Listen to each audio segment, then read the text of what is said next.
এখন দেখবো বন্ধুরা আপনার ভালোবাসার মানুষ আপনাকে নিয়ে কি অনুভব করছে, আপনাকে নিয়ে সেই মানুষটি কি ভাবছে। চলুন দেখে নিই।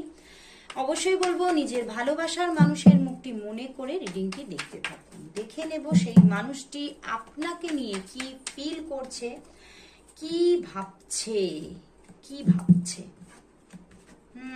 বন্ধুরা এখানে থার্ড পার্টি সিচুয়েশন আছে, অ্যান্ড তবুও তোমার প্রতি তো ভালোবাসার শেষ নেই। তোমাকে প্রচুর ভালোবাসছে, তোমার প্রতি একটা অ্যাকশন নেওয়ার ভীষণভাবে কিন্তু ইচ্ছা, প্রবল একটা ইচ্ছা জাগছে, এবং সে চাইছে এই সম্পর্কটা এবারে ক্রিয়েট হয়ে যাক, তৈরি হয়ে যাক। সে কিন্তু ভীষণভাবে চাইছে, কারণ হতে পারে তোমাদের মধ্যে এই থার্ড পার্টি ইস্যু থেকে একটা সেপারেশন চলছে, তোমরা সেপারেট আছো, তোমরা হয়তো কানেকশনে নেই, বাট ওনার তোমার প্রতি ভীষণভাবে একটা ফিজিক্যাল অ্যাট্রাকশনও আছে, অ্যান্ড তার সাথে এবং একটা মানসিকভাবেও উনি কিন্তু জুড়ে গেছেন, তোমার সাথে জুড়ে আছেন, এবং ভীষণভাবে তোমাকে যেন নিজের ভিতরে ফিল করছে, এবং উনি কিন্তু তোমাকেই কোথাও নিজের ডিভাইন কাউন্টার পার্টের জায়গাটা দিয়ে বসে আছেন। উনি তোমাকে ছাড়া নিজের জীবনে লাইফ পার্টনার হিসেবে অন্য কাউকে ভাবতেই পারছেন না, এবং উনি কিন্তু তোমার সাথে সেইভাবেই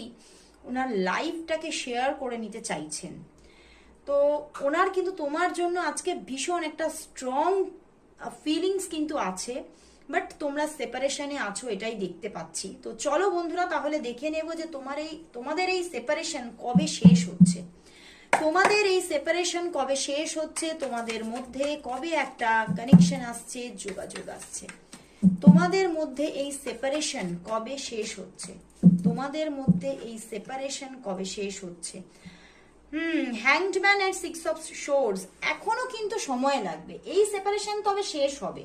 এই সম্পর্কটা কিন্তু সুন্দর একটা বন্ডিং এর দিকে এগোবে, রিলেশনশিপটা আবারও কিন্তু খুব স্মুথ হবে, মসৃণ হবে, একটা সমতল জায়গা তোমরা আবারও পাবে রিলেশনশিপের মধ্যে। বাট এখনো তোমাদের সম্পর্কটা হ্যাংড হয়ে থাকারই জায়গা দেখাচ্ছে।